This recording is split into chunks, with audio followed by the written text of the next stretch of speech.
Good summary, Helen. Thank you. Thank you for the introduction, and everybody. Hopefully, everybody can hear me and see me okay. First of all, I wanted to, of course, thank Ellen for continuing to organize this series and for inviting me back to be with you all. It's wonderful to see so many of your faces and so many of you here tonight. And thank you for taking the time out of your busy schedules to be able to be here with us all. I'm the host, so I'm still admitting a few participants, so excuse me if I'm distracted occasionally here in the first few minutes. I wanted to say too, just at the start, I think I said this especially during our first meeting back in October. I should say the first in the series back in October of last year.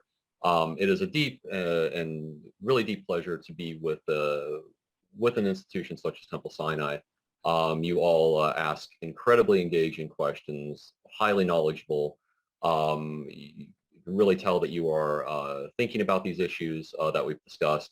And it's really much appreciated to have this sort of discussion with you and to be able to do it multiple times is really a blessing. And you all are have such a promote such a highly ethical and highly moral character for your synagogue, and it's wonderful to be with you all. So thank you for having me once again. A little review from the past couple sessions to sort of preview the context for what we're going to do this evening. So previously we met for the first of this series back in October, and we talked about how the extreme. Oh, we may have somebody on off the mute there. Excuse. Okay, thank you. We talked about and defined what constitutes now sort of the extreme opinions and sets of beliefs of right-wing, sort of far-right Republican voters, and how this has turned more authoritarian in nature over the past 5 or 6 years, and how this is based on a set of conspiracy beliefs that has a large sort of media ecosystem, especially online, that exists online with websites that get hundreds of thousands to sometimes millions of views or more every month or every few months, that constitute a set of conspiracies that have built this sort of extremist ideology that a fair amount of people on the right now adhere to, somewhat, sometimes more so than others, but still at least partially. This ideology, this extremist ideology, is a revolutionary ideology in many ways. We talked about how, and compared to how it has the characteristics of nationalism and even the seeds of sort of a fascist type of ideology that we've seen recently in human history, from Italy to Germany and so on and so forth. An ideology that now claims that there is a conspiratorial elite, a cabal, as the QAnon conspiracists, the language they use, the terms they use, sort of call them, that consists of Democratic Party politicians, also some Republican Party politicians as well, and basically the federal bureaucracy that they see as basically as an evil cabal, and it has to be gotten rid of by people that are not a part of that in order to basically restore the United States to what they see as sort of the correct version of that. This is a extremist ideology in that way. Now, we also talked about, even in our last time we were together, just about 7-8 weeks ago in December, it didn't take too long, just a little less than a couple months. We also mentioned that this is not a cult, right? If you look at the media portrayals of this over the past couple of years, the term cult is often used because of the sometimes what is seen as devotion to anything that, say, the leader, and that has been essentially President Donald Trump, says. Well, we are now seeing a lot of cracks in that, right? If you followed the political news lately, I mentioned this actually last time, and if you look, I follow a lot of these conspiracy websites and the sort of right-wing ecosystem online. Back just a few months ago, I think I mentioned that there was a burgeoning sort of growing set of stories about how extreme right-wingers were being much more critical of the former president because of his supporting vaccinations for COVID-19. We are now starting to see this in polling data and otherwise, where there are more people on the right that no longer want him to necessarily be the presidential nominee in the 24 election. We also see a good portion of the sort of online right-wing media ecosystem, everything from Alex Jones and InfoWars to others, Michael Flynn, former national security advisors, others that are active in these areas, who are now very much anti-Trump.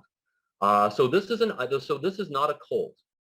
A cult is a slavish following of one leader. This is an extremist ideology that wants to overthrow the United States government. It is quite explicit in that, both in its online writings and also in much of its communication just interpersonally between people out in the United States. And they will push in front of them whoever it is they feel speaks best to their belief system, whether it's Donald Trump or somebody else. So we're already starting to see cracks in that. So look for that to possibly, most likely continue, because Donald Trump seems to have made a political calculation, maybe one of his first more rational ones, where he realizes after being president that, well, to actually win an election, you need to get moderate voters. And so he's now promoting vaccines, although his conspiratorial nationalist voters really don't like that and very much many certainly despise it. So we talked about that in October and about the nature of the ideology and the belief system. Then in December, just 7 or 8 weeks ago when we were last together before right at the holidays and before the Christmas holiday too, we talked about a sort of set of folks that believe the entire belief system, the entire set of principles about, yes, there's an evil cabal, yes, they should be gotten rid of, yes, the government should be overthrown, and even supporting, not necessarily participating in, but supporting violence to be able to do so. So what we're going to do this evening then is in this talk, a solvable conspiracy ? Policy and interpersonal options for reducing QAnon and authoritarian beliefs. What we want to try to do is maybe be a little more practical and a little more positive. I imagine, given the statistics that we've looked at previously and, in your daily lives, maybe even with your family and friends or people you meet, it is most likely that at least a few of you, and maybe many of you, have come into contact and maybe even had deep conversations about politics with people that are on this spectrum, right? That are into the right-wing sort of conspiracy beliefs, whether it comes to their opinions about government or being anti-government or being supporting violence towards these ends, or maybe just the sort of conspiracy theories around the coronavirus and all of that. So I give us a sort of a starting contextual picture, like I like to do here. We see here a couple of sort of middle-aged females here, one younger on the left, one a little bit older, maybe on the right. Here at a protest. Sort of nationalist protest here, conspiracy protest, and we see the one on the right here with these sort of pajama or sweatpants with the American flag, the fancy boots. We got the yoga pants on the left, the fairly new parka and backpack on the right. These are not the extremists of old, maybe what we would stereotypically back in the 60s, 70s, or 80s maybe think as college students or young folks as the political extremes. Well, now political extremism has become a little more mainstream America. And so we see folks that are participating, not only in mass protests, but also even in being around, violent protests like the January 6th insurrection. Folks that are, even middle-class Americans and even upper-middle-class Americans. So the point is that we need to think about what is going on as a bottom-up process. We oftentimes think this is a message I think I talked about in maybe a couple of my previous talks and our discussions. We oftentimes stereotypically when we watch the news, we think about politics oftentimes as a bottom-down thing, right? That like, well, these folks are just listening to the politicians and they're, getting their conspiracy theories from them, and then they kind of mimic and copy them and they're kind of devoted to them. That's really not the case. If we look at where politicians like Donald Trump and others that are promoting these beliefs, where they originally get them from are from the online media ecosystems that the millions of Americans that believe this ideology congregate towards. And then the politicians just basically help spread it a little more than it otherwise already has spread. If you look at the conspiratorial things that the former president has said, almost all of them you can trace back to Reddit pages, to Twitter feeds, to all these different sort of, again, the sort of right-wing conspiracy sites that some of them we looked at, just a few months ago. So the point is when we look at some strategies to be able to try to convince people in our daily lives that maybe are on this spectrum or hold these beliefs, this is really the important work. We can't wait for politicians to do this for us. This is a process that has been driven by the people, okay? And so, so we as citizens, we as residents of the country, it's really a lot in our hands to be able to try to convince our friends and neighbors that hold on to these sort of beliefs to be able to moderate their beliefs, moderate their thinking about politics and about the world. And that's really where we can have the most impact. So the things hopefully we're going to talk about, some strategies we're going to look at, I'm going to try to even give you some tools to maybe bring to these conversations. They're certainly very important in that way, okay? Let me make sure I can change my slide here in just a second. There we go, just a second. So we also want to remind ourselves too that yes, this has gotten into middle America, quote unquote, a lot, these beliefs. We looked at the data on that last time. But this is also fronted in some ways by a minority within that group, a small minority, but it does exist, that is more prone to actually active violence in pursuit of these end goals of overthrow of the government and this revolutionary ideology. I give you one of the photos from the January 6th insurrection here on the screen. Maybe the most videoed and the most infamous, if you will, of the people that were wearing QAnon gear at the insurrection. This gentleman here, he was eventually arrested, of course, and is one of the 600 or so that have, 700 that have been arrested from the insurrection from that day. And he, of course, has the Q shirt on here. Trust the plan. You can see that sort of outlined on above the Q letter there. This is very much a common phrase that's used among nationalists and among, again, the right-wing extreme media ecosystem, where it's this, again, sort of conspiratorial mindset. Trust the plan that Q, the former president, these politicians that we like have sort of, that they're portraying for us. Again, that we take the government back from the elite and all these sorts of things. And so we have the man here sort of displaying that conspiratorial mindset that was so much a part and on display at the violent insurrection back a little over a year ago now on January 6th. So there are, there is a minority in this movement that are literally prone to violence. Now, we don't want to overstate that. We did look at data last time that showed us that, well, there's a good portion of Republican voters that say they support violence towards these ends, but would they actually do it in real life? Well, of course, that's a gigantic leap for any individual, right? We can certainly not assume just because somebody says they support that they would actively participate in it themselves. So but there still is a minority that has shown, certainly they did at January 6th, that they are, so we just have to remember that there is a serious sort of minority that is violent within the movement. And maybe one last photo here before we get into some of our talk for this evening, just to maybe go back to the previous, so the first slide then. Okay, so we have the violent minority, but we have the larger conspiratorial part of the party. And we see here, now this is actually another photo from January 6th, maybe not something you would see most commonly in the media. Yes, you had the more violent insurrectionists up at the top of the Capitol there that are sort of off the screen a little bit, up the stairs there. But just down the stairs, the folks that sort of, some of them later entering the building as sort of passers-by, but were still a part of this technically. You see here, people taking selfies, friends, gathering together. They got the MAGA hats on and all this stuff. And it's just sort of a reminder, again, folks that are, folks you could run into in everyday life, could be your friends and neighbors, could be our friends and neighbors. I certainly have family members in my own family that have fallen prey to this, to pretty extreme portions of this ideology. Again, maybe some of you have experienced this as well. But we look at the hundreds of people that have been arrested and the arrest records, and when people get arrested, they sometimes we get more background information on them.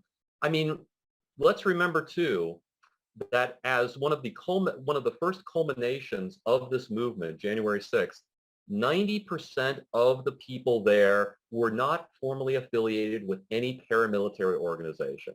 Not the Proud Boys, not the Oath Keepers, these organizations that are explicitly promoting violence, right? This really shows us, again, a cross-section of Middle America. Doctors, lawyers, there were some state representative elected officials at the insurrection. An employee of Google, a State Department official was at the insurrection, participating in it. Contractors, construction workers, fast food workers. You could take a cross-section of Middle America, and that's somewhat represented in what was on display at January 6th.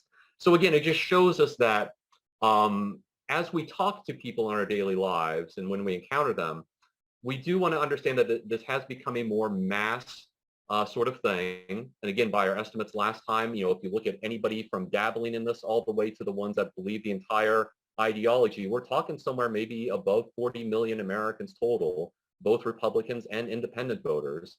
This is a sizable thing. And so what's interesting too about this is that it really shows too that a lot of Americans don't necessarily, a lot of us don't necessarily have direct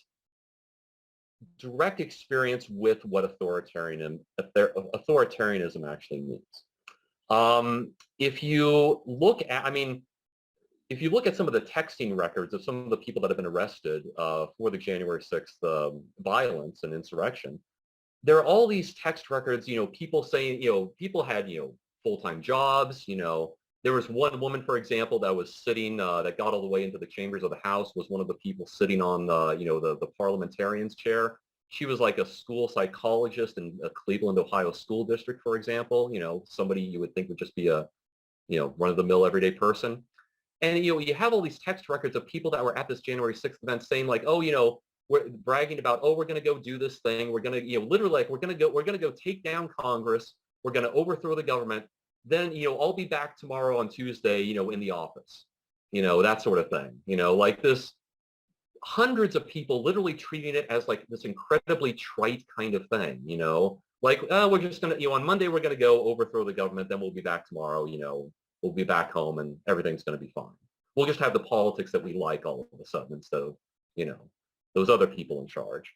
So it really shows us, that there is across the United States in general, there is an increasing lack of sort of political knowledge about how our system works as a democracy and a democratic republic, about what the nature of authoritarianism, the characteristics of it actually are, what an overthrow of the government actually means in real life, operationally, practically speaking. And so those are some of the things we're going to maybe talk a little bit about tonight too, because that's certainly important. So the selfie here at January 6th, there were a lot of them. And again, kind of treating it as not even close to as big of a deal as the end goals that the people were stating. Okay, I'm going to go through here. So one of maybe a quote that'll sort of set the stage here as well. Quote from the French Revolution a few hundred years ago, late 1700s. A lot of people quote the French Revolution. It was a sort of one of the starting points for what we think of as sort of liberal democracy and more democratic forms of government, sort of post-French Revolution, post-late 1700s, that eventually spread to other parts of Western Europe and, of course, also, of course, United States as well. There was a French revolutionary leader here, Alexandre Auguste Ledru-Rouen, and he has he's one of the leaders of the revolution, and he has a famous quote. He says, "There go the people. I must follow them, for I am their leader." And I think that's a good way to think about what's going on in our politics today. We have all of these people now independently, all of these entities that can go online and publish and, getting all these views and some of them doing monetarily fairly well from it, spreading conspiracy theories among the public that some of the public seems to like. And so we have then these leaders like Donald Trump, like some Republican politicians, some others that are latching onto this and getting in front of the crowd, the mob, if you will, online and saying, okay, here's what you're saying. I like this. I'm saying it back to you. And I'm going to try to spread it to even more people. And so again, when we talk about talking with people in our daily lives that believe these things, this is where the hard work is. This is where the grunt work of democracy and being in a democratic republic comes into play, because we, again, as citizens and residents, we have to do the job of convincing our fellow Americans what is an extremist opinion, what is not, and what are more moderate or maybe moral or ethical ways of thinking through some issues. Okay. So again, this is the bottom. This is politics is bottom up, right? The leaders are just getting in front of the people, what they're stating, and so again, that quote kind of summarizes that. Okay, so maybe instead of focusing on like federal policy and stuff like that, I think it'd be maybe just maybe more fun and maybe more practical for you all, because again, I imagine that like me, some of you have had these sort of discussions in your daily lives, again with acquaintances, friends, and family, to try to look at some strategies about how to talk with people about this. And so what we're going to do is I'm going to give you some research-backed, what have been sort of research-proven ways of trying to convince people to moderate their opinions and to appreciate democracy, appreciate the democratic republic form of government, to reduce authoritarian or extremist political beliefs, and to give you some strategies to be able to do that, and to give you some examples of how to maybe deploy those and use those in your daily conversations. We're gonna try to, if we have time, walk through 4 strategies. I'm gonna try to do that, summarize it each with one word, so maybe it's a little easier to remember or recall. Identify, reframe, enlarge, and assist. Okay, some of these are going to be a little similar to each other. Some are going to be a little bit different. But these are sort of the 4 strategies that we're going to look at. The first one, identify, is going to be maybe a little more just a contextual type of idea. And then hopefully the last 3, reframe, enlarge, and assist, will be a little more practical, a little more meat on it, so you can actually deploy those a little more readily than maybe the first. But the first one will hopefully be a little bit educational as well. Okay, so let's start with identify. What I mean by identify is simply that we need to be able, and this is something that we see in a lot of social science surveys the past few decades, Americans are having not only more support of, both on the left and the right, more authoritarian type of beliefs, how they think about politics, but also a little more difficulty, an increased difficulty of identifying what constitutes an extreme opinion. Now, extreme, of course, is a relative word, but certainly in the context of the United States and our history, I think it's fair to say that what constitutes an extremist opinion, whether it's on the left side of the spectrum or the right side of the spectrum, is an opinion that goes against some of the fundamental tenets of democracy or a democratic republic form of government. Rule of law, checks and balances, multiple branches of government, multiple parties, pluralism. These, basic fundamental characteristics of what a democracy and a democratic republic is and how it operates, right? So we need to cultivate an ability to clearly define extremism on the left and the right. And don't be afraid, obviously when we talk with our acquaintances and friends and family, we don't want to be insulting, of course, and that's never the point. But we also need to be able to say an opinion is extreme when it is so. Let me give you an example of some of the consequences of this when we don't have the ability as a society to identify what an extremist opinion is. I'm going to share, I'm going to try to share my browser here. Just a second. I'm going to show you a news story here, if I can. There we go. Now this is, I'm not cherry picking this. This has actually happened multiple times across the country the past year or so. I'm just giving you one example of this. This is from the Rappahannock News, Rappahannock, Virginia, just a few hours south of us, down a little bit west of Washington, D.C. Representative there, Bob Good, who's a elected representative, Virginia 5th District Congressman. This was back in October, just a few months ago. Was invited by a government teacher at a high school in the Rappahannock School District to speak to students about government and all that sort of stuff as a congressional representative. And basically, he tells the 20 students there. I'll sort of scroll down here. I'll quote him here.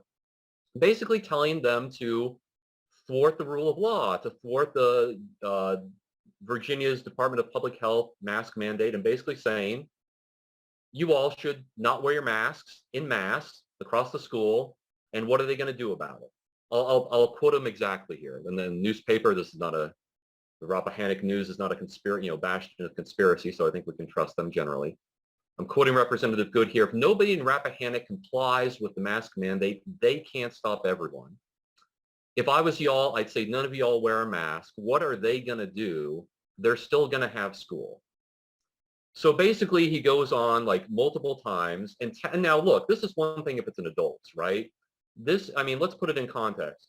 This is an elected, set representative of Congress, federal Congress, as an authority figure, coming to impressionable youth. Yes, they're teenagers, high school students, but still, impressionable at that age, at least somewhat. A government class, no less, a specialized government class studying government, processes of government, and saying to the students, to all of them, encouraging them multiple times explicitly to break the law, right? To say, and to do so in a way that encourages spread of a disease that's 100 times or more deadly than the flu and spreads pretty rapidly, as we know, the coronavirus, on top of that. And basically, and not only that, but the language used, the constant use of they, right? They can't stop everybody. What are they going to do? They're still going to have school. This kind of almost conspiratorial sort of language, right? It's always about, if you look at the quotes from this talk he gave to the class, it's all about they, right? They're going to do this. They're going to do that. And they're going to try to stop you. And so another thing here that's a little bit discouraging, it's not just the representative. It's the other people that are authorities in the county. This is not necessarily an extreme county. Yes, it went for Donald Trump and other Republicans recently, but it's, it's got a fair amount of Democrat voters too. It's not the most extreme county in Virginia or anywhere else. We have some quotes, say, from the principal of the school here, who's on the left-hand side of the screen. And he says here near the bottom, we'll go to the quote, being able, talking about the representative's visit, knowing about what, and he knew, he got he knew what what Bob Good had talked about and told the students. Being able to expose students to different worldviews is important on both sides. We don't endorse one way or another. Similar comments from the school board members. Actually, the biggest pushback, and it's not really much of a pushback, that came from one of the school board members at county level, basically said, well, this visit wasn't helpful. It was kind of unhelpful. Well, I think we can, I hope that we as a society can, not to be too rough on this, but I hope we can do a little bit better than that. I mean, when a congressional representative comes to a school, to young impressionable kids, and says, break the law, in mass, everybody do it, and in multiple times readily, fervently encourages them to do it, especially in a global, especially in a health emergency situation like this. I mean, I think we could constitute that as a pretty extreme opinion, right? I mean, we could, I could certainly make an argument that that is something that is anti-rule of law and anti-American values in some ways. So it's these sorts of things, so the point is when we lose the ability to identify what is extreme and what is not, and we just say, well, and yes, it's important to listen to everybody's voice, but it's also, we're losing the ability as well to sort of identify those things that are a little bit off the reservation, if you will. And so, so anyway, the point is, in our political culture these days, I think we have to recultivate a sort of ability to be able to identify what is extreme and what is not, because the kids are watching after all. And as we talked about last time, new polling data shows us that teenagers are now as partisan as adults are for the first time, and ever since we started measuring this back 50, 60 years ago. And so that is important. Okay, let me go back to the PowerPoint here. And we also need to remember too, just looking at our political spectrum here. I'm sorry, this one's a little bit blurry. We oftentimes think of the political spectrum on left to right as kind of like a straight line. We have to remember, that extremism exists on both sides, right? And so how do we identify an extreme opinion? Well, it's those things that are violations of basic human rights, like, right? Whether it's an extreme leftist opinion, like, Soviet Russia and Soviet socialism versus, say, the historical examples of right-wing authoritarianism like, Hitler's Germany, Mussolini's Italy, nationalism and fascism.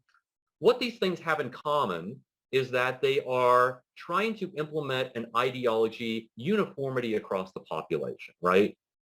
These are anti-pluralism sort of ideas. Pluralism being one of the foundations of our democracy, the inherent acceptance of multiple constituencies, multiple interest groups, multiple opinions within a society, right? And once we try to make those things uniform and people want to make ideas and opinions uniform across a population, that's certainly one thing where we can identify sort of extreme versus non-extreme sort of sets of beliefs. So we just want to keep that in mind too. It can happen on the left as well. It's not just a phenomenon of the right, but we certainly do see the more explicit of, anti-democratic as far as elections and that sort of thing operationally, obviously much more explicitly on the right these days than we do the left. But we just want to keep in mind the political spectrum is a circle, and the authoritarian mindset can work both ways. It's the political spectrum is not just a straight one. Let's talk about something maybe a little more practical here. Reframing an issue. Okay, so let's say you're in. Let me put some things up on here on the screen. Then we'll talk about them. We're nearby Pennsylvania, right? We're here at the synagogue in Cinnaminson, but certainly I know some of you may live in Pennsylvania. Certainly some of you have or do work in Pennsylvania. Obviously, our nearby state here we know very well. Pennsylvania, of course, has been one of the 4 or 5 hot-button swing states where there have been a lot of conspiracies around voter fraud, right? Because, of course, it is a swing state and it is a close, in the presidential election cycles, a close Republican-Democrat sort of, can go either way, very on the margins sort of state in that sense. There have been conspiracies everywhere from Pittsburgh to Philadelphia, right? About, well, there were, if you go online, you can find them all. Well, there were, people, you could vote multiple times by mail-in ballot. There are all these extra mail-in ballots that were found, people were dumping truckloads of ballots, at one of the election offices, late at night secretly. There were dead people voting in Philadelphia. You may have heard some of these if you've talked to some folks or seen some of the websites that promote these conspiracy theories. None of them true, by the way. Literally made up from whole cloth. That is the nature of propaganda and conspiracy theories. They're oftentimes literally just made up completely from nothing, from thin air. Somebody just makes it up and it trends and people run with it because they like it or want to believe it, or it fits the narrative, the ideological narrative. So maybe it's a thing where you have or you will, just as an example here, come into a debate with somebody about voter fraud in Pennsylvania, right? This could be maybe an issue that you've heard about before. It's natural for us, I think, for most people, certainly in American political culture, whenever we, okay, so obviously, okay, so somebody's going to disagree with that, right? Okay, there's obviously no voter fraud. It's oftentimes a strategy of many Americans to how we debate sort of political issues to just sort of try to debate the specifics of the particular issue, right? Okay, well, look, there's this news story, okay, it's been shown that, the ballots weren't made from Chinese bamboo, and here's the proof of it, and here's this news article that shows it, or, here's this news article that shows the data from Philadelphia. There's no twice voting, there's no problems. All the mail-in ballots were counted. The county boards have certified that correctly. Some, there some Republican officials on there as well. All these sorts of things, right? I cannot emphasize to you enough oftentimes how almost all the time that's going to be an ineffective strategy. To debate the specifics of an issue like this with somebody that you're talking to in that normal sort of maybe rational way and presenting the data, if you will, or the evidence against it is almost never going to be successful. The reason why is because they have their own trusted sources of what they think the evidence is. So you could come back with your CNN article, or you could say, well, the Washington Post or New York Times or whoever said this or presented this evidence. And to them, it's almost never going to matter because they've got their own trusted source online that says the exact opposite or says the thing they want to believe. When you have this high level, as we have, unfortunately, in the United States, distrust of government and media, especially among, again, our more extreme on the right wing here that we're talking about. It basically, when you have a conversation like that, it basically becomes source A versus source B. And you're almost never gonna get anywhere with a conversation like that. So what I'm saying here is that I think it's and this has been shown in research to help a bit, to sort of reframe an issue that a person brings up that's a conspiracy sort of issue like this. So let's talk about like the voter fraud sort of thing. That's a common issue brought up oftentimes by right-wing conspiracists, that there's all this voter fraud going on. Now, I admit that these strategies will oftentimes may take a bit of political knowledge about the issue to be able to effectively reframe them. But for example, take the voter fraud thing.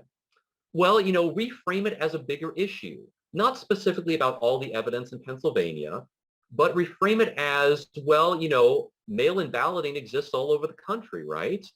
There are states like Washington State and Utah that are almost exclusively mail-in ballot states. We have about 5 states, Washington State, Utah, Hawaii, Colorado, New Hampshire, others, where nearly all of their elections have been done for years by mail-in ballot.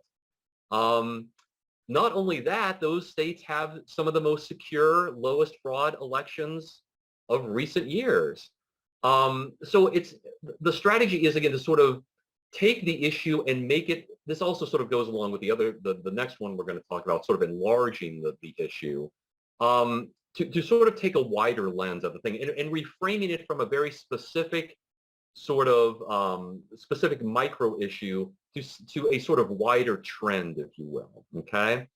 I lived in Washington State for a number of years back in the 2000s, which are, feels like the Stone Age now. And I mean, I was filling out mail-in ballots as a voter back in 2005, 2006, 2007, 2008.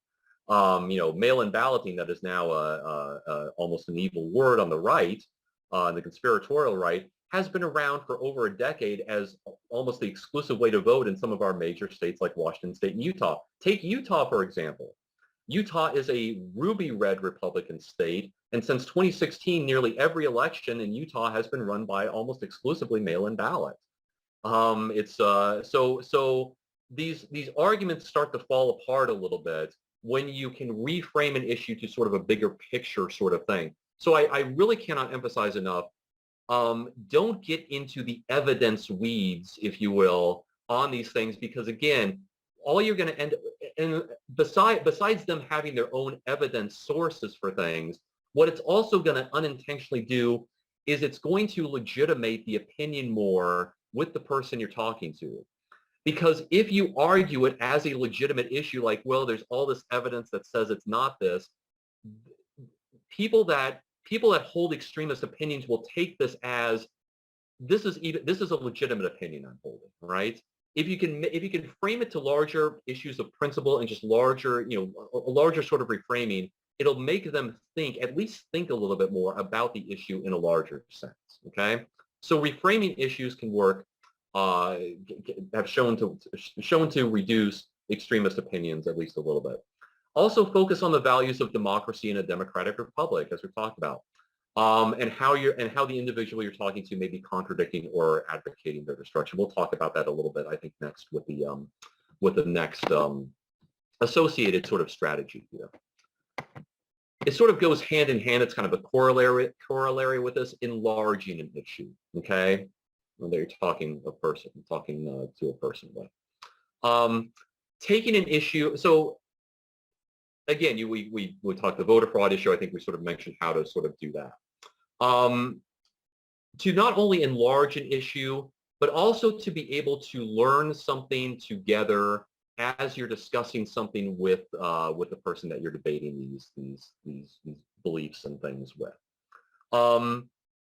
Wikipedia and the encyclopedia are your friends. I know that may sound a little bit childish, but we have seen, we have decades of political surveys on this. Basic knowledge among the average American about how our political system works, about the fundamentals of democracy and democratic republic form of government have been consistently going down for decades. Basically since the 1960s, pretty consistently. And they're at an all-time low right now. Again, 3 branches of government, what the responsibilities and balances of each of them are. I know this sounds like simple stuff, but it is stuff that, you know, how a democracy compares with authoritarian forms of government elsewhere in the world. These are things that a decreasing amount of Americans know. And so I'll bring up my browser screen here. I mean, maybe sounds really simple, but if you're debating an issue, you know, around, you know, maybe you've got a Republican friend who is, you know, again, sort of extreme conspiratorial, maybe, you know, talking about, well, you know, it'd be nice if just all Republicans were in office and we had a one-party state and, you know, and get rid of all the Democrats and that sort of stuff, those sorts of things. Oh, excuse me here. Let me see if I can, hold on here. I need to, there we go.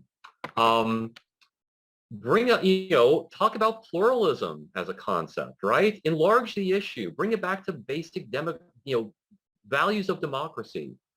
You know, how is pluralism again, the acceptance and affirmation philosophically and operationally in a country about having multiple constituencies, multiple factions, respecting people's opinions.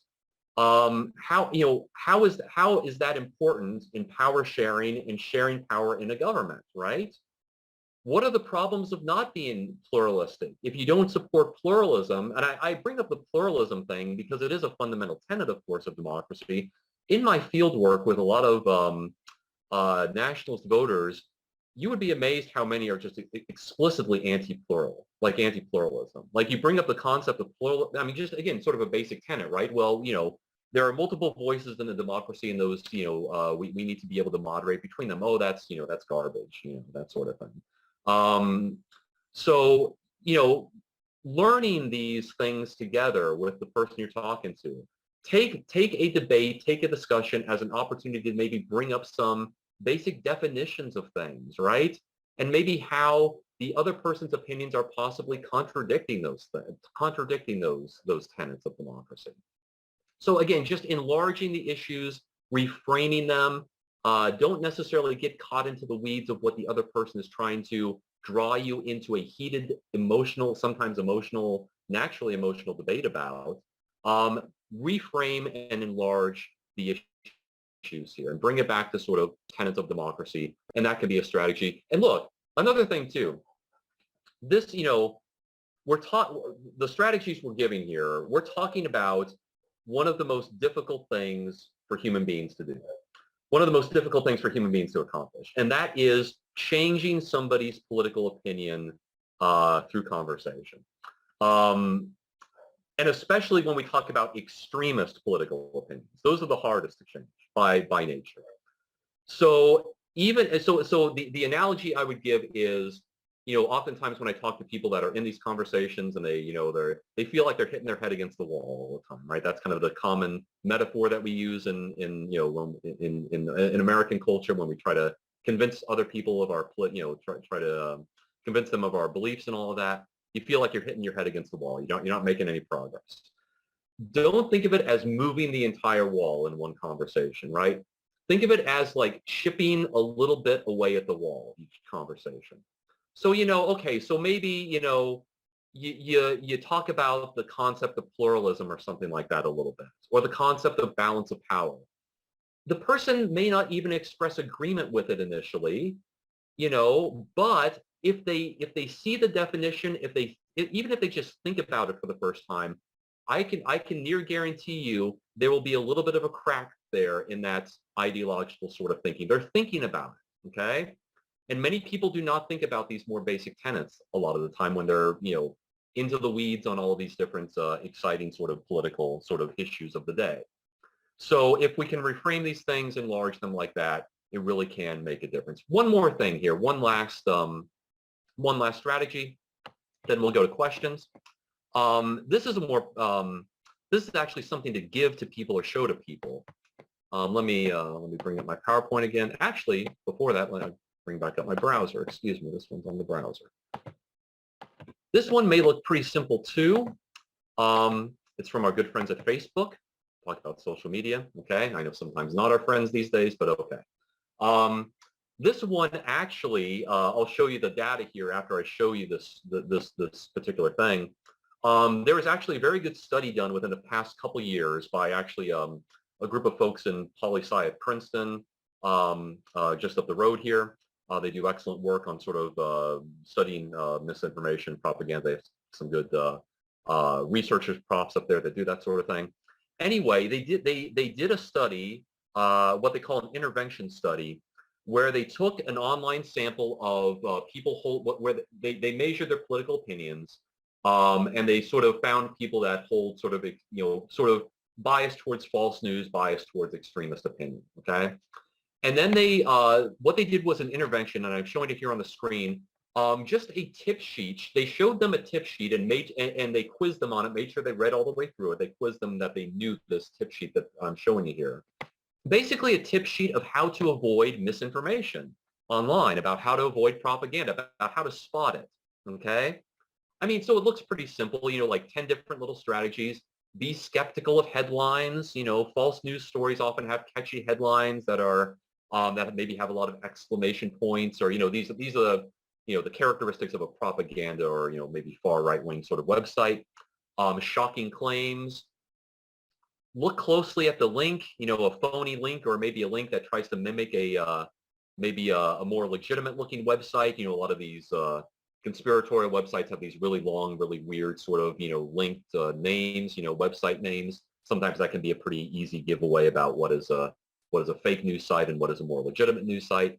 Investigate the source, ensure that the story is written by a source that you trust. Okay, maybe that's a little bit less effective. Unusual formatting, my goodness, if you look at the right-wing ecosphere, I mean, there's, all the websites oftentimes look really weird because the formatting, they're made by amateurs. They're not really well put together sometimes. So the formatting can be really off. Consider the photos. Are the photos doctored? Anyway, we could go through all of these things, right? The point is that when people are shown this and shown that they've actually read it and thought through these tips about how to spot propaganda, guess what? They actually do spot propaganda a little bit better.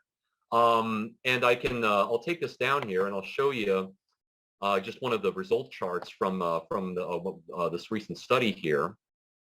Now, it maybe doesn't sound like much, but the effect when we look, it's very hard to change people's political opinion. I mean, anything that shows even a modest change is big. And so there were two waves done on this. If I direct your attention to the false news one there. The control group versus in the darker gray, the one that had the intervention done on it. And there are decreases up to 5, 6, 7%, even more, of a decrease in people believing false news websites. Now, that may not sound like a lot, but that's a crack in the wall. 5, 6, 7% of a few million people is a big number, okay? And so again, I mean, it also shows the inherent difficulty of this, right? Again, changing people's political opinions is a very difficult venture. And anyone, again, and if you have tried to do it, certainly know that. But it is to say there are, not necessarily too difficult things, showing them a link about what the nature of propaganda is, getting folks to think about the basic fundamentals of things, right? Again, what's the fundamental basis of our political system? What are the principles of it? What are the principles of disinformation? How do you spot it correctly? These sort of simple interventions, hopefully simple interventions, really can go a long way. So I think, let me check the time here. We should probably stop here and maybe start to get into questions a little bit. We are almost at 50 minutes or a little bit after that of me speaking. I don't want to go on too long. So this is the assisting then, right? Assist them with some tips about how to spot false information on the internet. And I can share these links and other sort of intervention links that have been used with all of you if any of you are interested in that.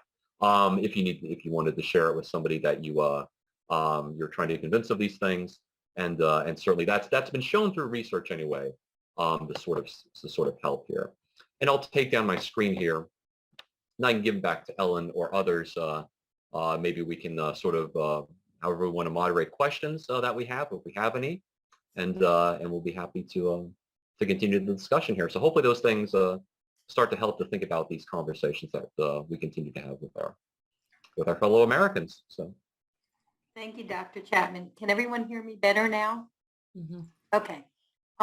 Please put your questions in on the chat or raise your hand and we'll get to you that way. And I'll start out with one of my favorite quotes from 9th grade is that an unjust law is no law at all, which being that it was the 1970s was a liberal view and spurred my view in fighting for justice and becoming a lawyer.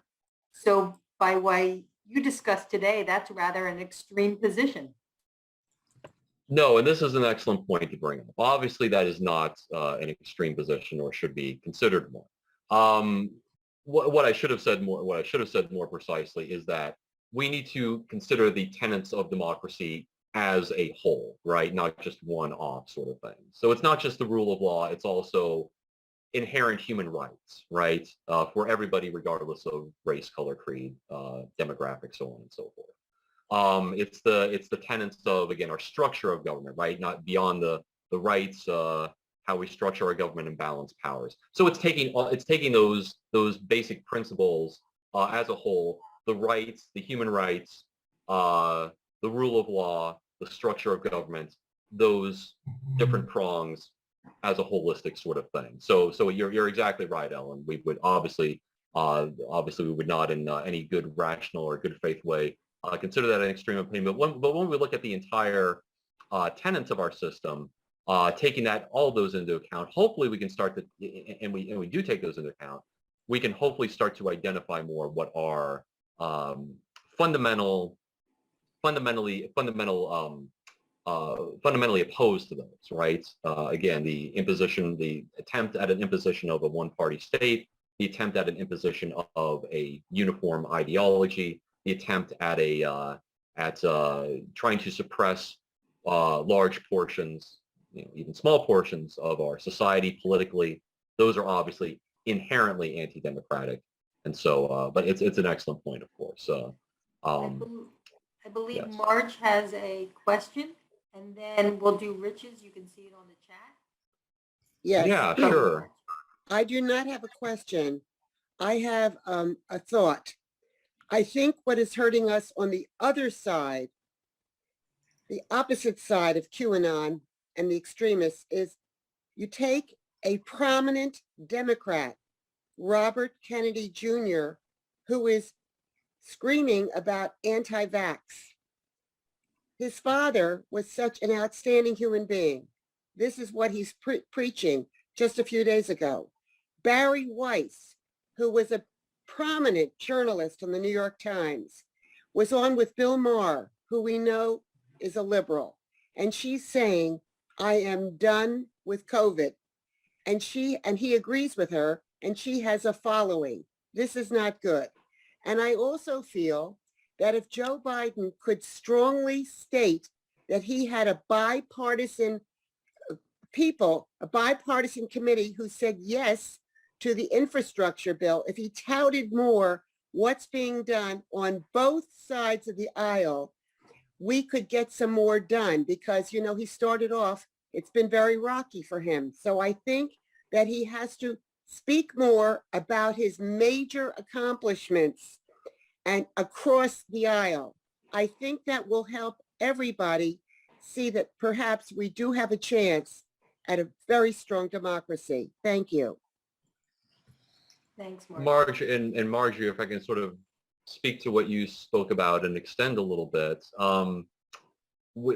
The positive news here is that we have to remember that the majority of Americans are still where most of us are, which is, not conspiratorial, generally rational politically, a little more moderate, all these sorts of things, right? I mean, if you look at political polling, that's still the big chunk of the United States, of course. We do have these growing extremes, though, on either side. It is unfortunate, but it is occurring. One of the problems operationally right now that we have with our politics is just that the people that, honestly, our primary system is it becomes one of the problems because the incentives for a lot of politicians right now because there's so much primary competition that's going on, is to run sort of extreme to win your primary, because primary voters tend to be within party, obviously, and tend to be a little more extreme on the ideological spectrum. And then you have a little more problem getting back to the moderation when you're in the general election. We right now, especially in the Republican side, we have a lot of the incentives are built around winning the primaries. And so, you know, I'm not necessarily sure how to solve that problem. That's a difficult one. We have democratized our primaries, and there are many good reasons why we did some decades ago, generally. And just, you know, made primaries, you know, basically a popular vote in most places. And we're obviously not going to take that back anytime soon. That's generally a good thing, generally speaking. So, you know, we have to find ways that where the incentive structure for politicians is not to speak to the, I mean, growing but still smaller ideological extremes. One of the solutions I talked about last time is that we need more explicit factions within our political parties.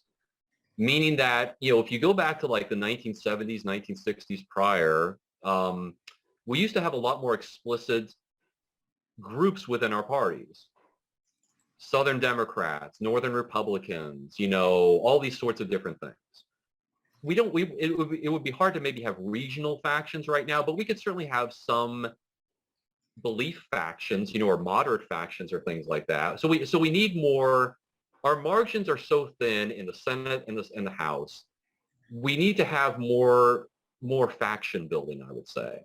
And if we get more faction building within the parties, we can have more moderate factions, and we can have groups where politicians can go and say, okay, I'm going to be more moderate, and I've got others to support me in that moderation. You know what I'm saying? When you don't have others to stand by, it becomes a very difficult move for a politician to be the prime mover, the first mover sort of thing. So I think if that were to happen too, because we have enough moderate politicians out there as well at the federal level, they just need to have support among a specific group of other politicians, if that makes sense. So I think that's a way maybe to sort of get out of that a little bit, and maybe have our federal folks, you know, speak a little more to the larger chunk of the United States that's kind of sick of the ideological extremes in some ways. So hopefully that's speaking a little to your comments too, Marjorie, hopefully. Our politicians to moderate a little bit. I'm sorry, go ahead, Ellen. You were going to say something? Do you see the two questions from Rich, or do you need me to read them? Yeah, so let me address the next two questions. Rich has a question, excellent one. Can we use the Universal Declarations of Human Rights as a foundational document for identifying extreme views? Right. Sure. I mean, I you know, hopefully our Bill of Rights and you know, speaks somewhat to that, although not completely, obviously. Universal Declaration of Human Rights is an excellent document to go off of. Again, I think going back to the question that was posed at the start by Ellen is a good one. We just need to think about our fundamentals of our political system, the rights, the structure, both of those things sort of in tandem and more holistically, right? It's a lot of those fundamentals that people that are holding extreme opinions are really not, they either don't know fully or they're not really thinking through much, you know, and it's not the underlying tenets of their belief system. Don't be fooled, you know, when a lot of the so-called patriots that would call themselves that on the revolutionary right, you know, constantly talk about, they'll reference the constitutional law, right? But do they actually know a lot of the court decisions, a lot of the other things that surround the amendments and all of that, you know, give us the basis for interpreting the Constitution in the present day? Not necessarily. So, you know, again, it's these sort of fundamental things that, but the Universal Declaration of Human Rights would certainly be would be an appropriate one. Rich has another question or a comment. Is wanting the Republican Party to take ownership of a January 6th a reasonable view? And Rich gives a nice link there for the UN Universal Declaration of Human Rights there on the chat message board. I'll put that link up too for the intervention thing, the spotting false news thing. I can put that in the message board here in just a second too, that I mentioned earlier. Well, again, you know, the January 6th was in some ways a first culmination, if you will, of a lot of the QAnon movement. I can tell you a little bit of a personal story. I was staying with some family members over the holidays back in late 2020, early 2021, and for a month before January 6th, I heard all about what was going to happen on January 6th. Oh my God. This was, you know, weeks in advance. I had relatives that were reading the far right websites that were planning this stuff. I had a relative that was about ready to travel to go to it. Did not, fortunately.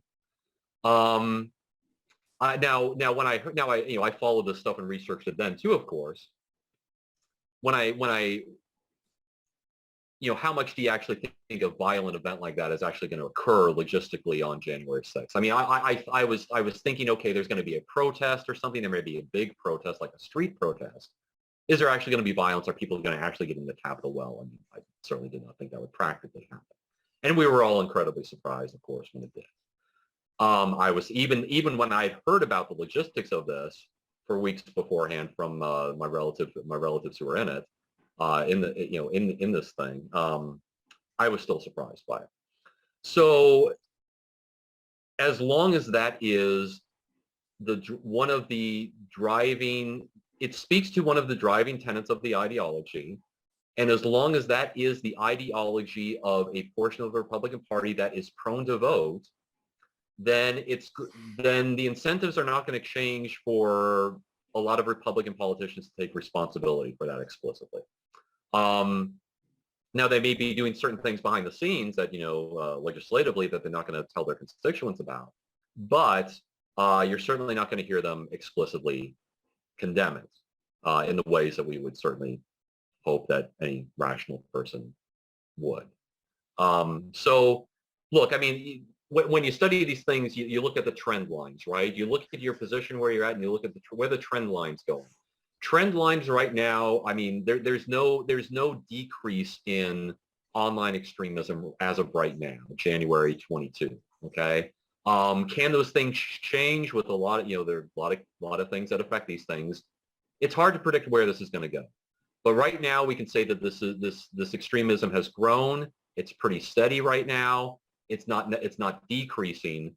So again, this is the thing where, you know, all of us in our daily life, I know it's, you know, tiny little pickaxes at the wall sort of thing. It maybe feels like that.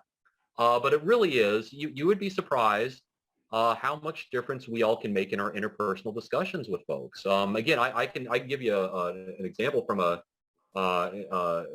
person that I've interviewed for my field work before. You know, we were talking one time a few months ago, and this was an example of that pluralism idea. You know, I asked him about this concept. I had interviewed him twice before. I interviewed him a third time. And he was able for the first time, because he had mentioned that somebody had sort of brought this concept up with him, like, you know, like, oh, I hadn't really thought about the pluralism. You know, not necessarily like totally positive about it, but like, oh, you know, I kind of know about that now a little bit. And I see what, you know, I see the point, you know, I mean, he was kind of brushing it off a little bit. But you could see that there was a little bit of chip in the wall in the thinking there. You know, he understood more of what it was and why it was important. So, you know, political trends like this take a long time. And we're in sort of a big trend right now. But you chip away, you learn things together with other people that have these extreme views, and you can make a difference, you know.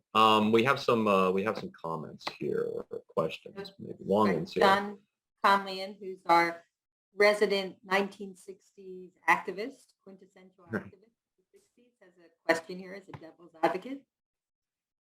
Yeah, so John has a devil's advocate question here, or labels it as such. Could the Virginia congressman who encouraged the high school students to violate the mask mandate argue that he was just supporting the noble idea of civil disobedience, nonviolent non-cooperation that MLK advocated?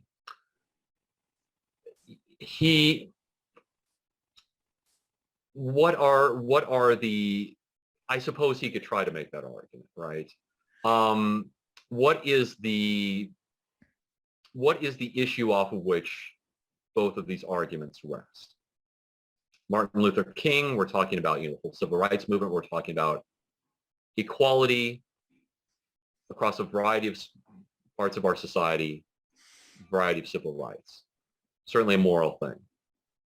Ethnic issues, racial issues, all of that. Representative Good, well, he would probably make an argument about personal freedom and personal choice in the concept of masks and maybe even likely vaccines as well. But the thing is that these are apple and oranges sort of issues too, in a way. We're talking about a pandemic, a health emergency, and in health emergencies, federal government, state governments have certain powers that they can exercise, even in a democracy, in a democratic republic form of government. Even libertarians will admit that. At least, right, consistent libertarians, I think, will admit that on both left and right libertarians. So, the base issues here, of course, certainly, I would say, quite different from each other. Now, the vaccine. Now, it wasn't said in that article, but if you extend it to the vaccine arguments, which is a lot on the conspiracy right too, the anti-vaccine sort of thing, my body, my choice, that sort of stuff. Well, there are vaccine mandates for a lot of things, right? I mean, you've heard these arguments before, and they're pretty simple. I mean, you got to get your kids vaccinated for certain things.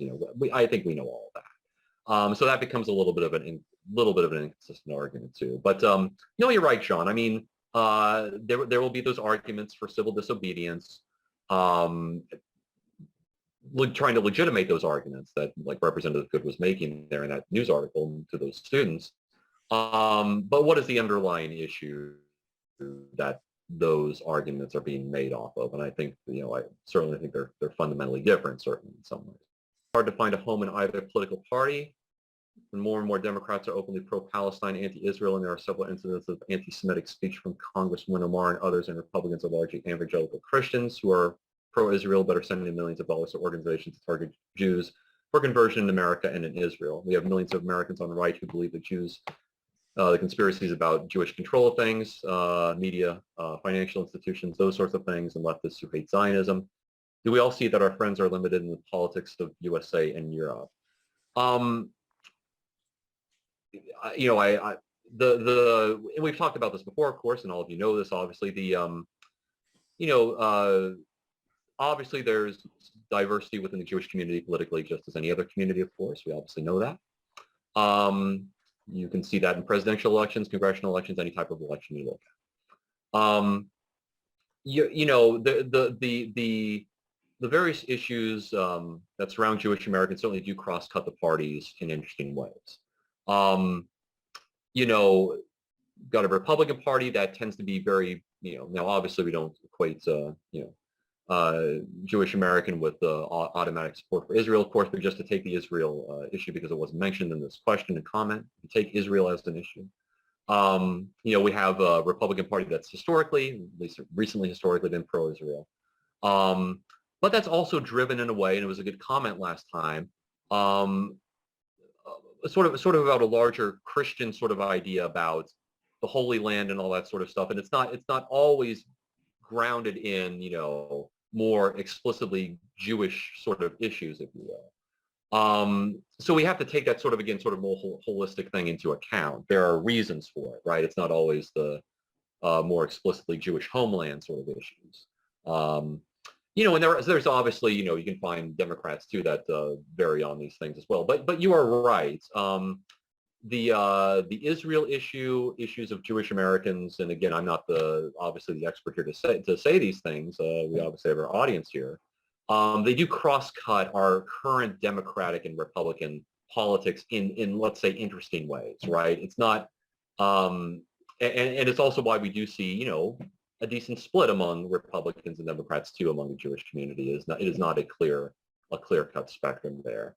And that is to say too, we've talked about politics as a bottom-up process, right? constituencies change, who votes for parties change. Don't be surprised if an issue like the Israel issue can eventually, maybe 5-10 years down the road, flip parties. If the constituencies for who votes for whom changes, you can see, I mean, look back 10 years ago, 15 years ago, mid-late 2000s, early 2010s, who was the pro-CIA FBI party? The Republicans. And them, you know, now who's the pro-CIA FBI party, and who hates the CIA and FBI? You know, it's flipped, right? You know, so issues can flip all the time in politics, can flip parties based on who the voting constituent, you know, who's voting for whom are. So just something to keep in mind, specifically the Israel issue could be something that could eventually flip for various reasons, party affiliation. Another one here, we have time for a couple more questions maybe. In your opinion, Republicans control Congress and White House in 2024. What happens? What do they do with that power? Well, it's given the trends and given our recent few decades of every election, the House of Representatives flipping, it is certainly likely that Republicans will control the House after the 22 election here. Who's going to win the 24 presidential election is anybody's guess. That's way too far out for anybody, including myself, to try to predict. What I would say is this, however. Again, not to be a broken record, but just hitting on the themes, because again, it is a stereotype, I think. Don't be surprised if the extreme right sours on Donald Trump. They already are. Again, if you look on the extreme right-wing media ecosystem, this has been going on for a while. People get bored. They even get bored with somebody like him. The calculation he's made about being pro-vaccine and promoting his, what was, some of his work, trying to promote, Operation Warp Speed and all that when he was president, he's apparently making this more moderate political calculation that he's going to try to win moderate voters with this issue. So that makes the base mad. And, everybody thinking that they were slavishly devoted to this guy, well, guess what? Ron DeSantis, Florida governor, is gaining in the polls, in the presidential primary polls for 2024. So, and let me also say one more thing. You can get a lot worse than Donald Trump. I know that's pessimistic, and I'm sorry to bring the bad news again, but look, Donald Trump's kind of a buffoon. He didn't know politics. He didn't really know what he was doing much. He's still kind of learning. He just learned about moderate voters, apparently, by doing this pro-vaccine thing he's recently been doing. Somebody like Ron DeSantis and other folks who are much politically smarter, if the incentives are the same and the ideological movement is the same, they can be a lot worse because they're much more serious people. So, just saying, if the ideology is there and that's what the voters support, don't be surprised that a more serious person will take that on. And you can already see that in folks like DeSantis and Josh Hawley, senator from Missouri, and others. Sorry, I know that's bad news. There's a lot of bad news here. I apologize. I know we need to think positive. One more question here, maybe, Carol. How do you, Dr. Chapman, compare white nationalism and white supremacy? Maybe that's an appropriate thing to end on. I know I talked more generally about our politics and this is a larger sort of ideological movement, but where does the white supremacy and white nationalism come into this? The white nationalism part of this constitutes that sort of a percentage of that 10% of the far right wing that we looked at last time in the December talk, that is certainly more prone to violence, certainly more prone to organizing the violence. But looking at the larger movement that it now is, it's a much smaller portion of the pie than it used to be, meaning that the movement has grown. It's become much more mainstream. I hope I've convinced you of that. It's not good news that I'm bringing to you, of course, but hopefully I've convinced you of that. It is more en masse in our society now. I mean, look, we have one major political party that is now a conspiracy party.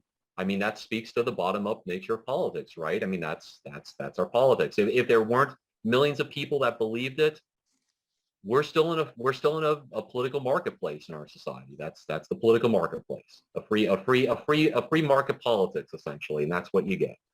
So, you know, so there are elements of white nationalism in this movement, and they tend to be the ones at the front lines, and they were some of the front lines on January 6th, the violent front lines. But it's not all of it. I can point to some of those folks that look, you know, that are normal, not necessarily racist folks that were also sitting in the chairs in the congressional house on January 6th as well. So it's a mixture, okay?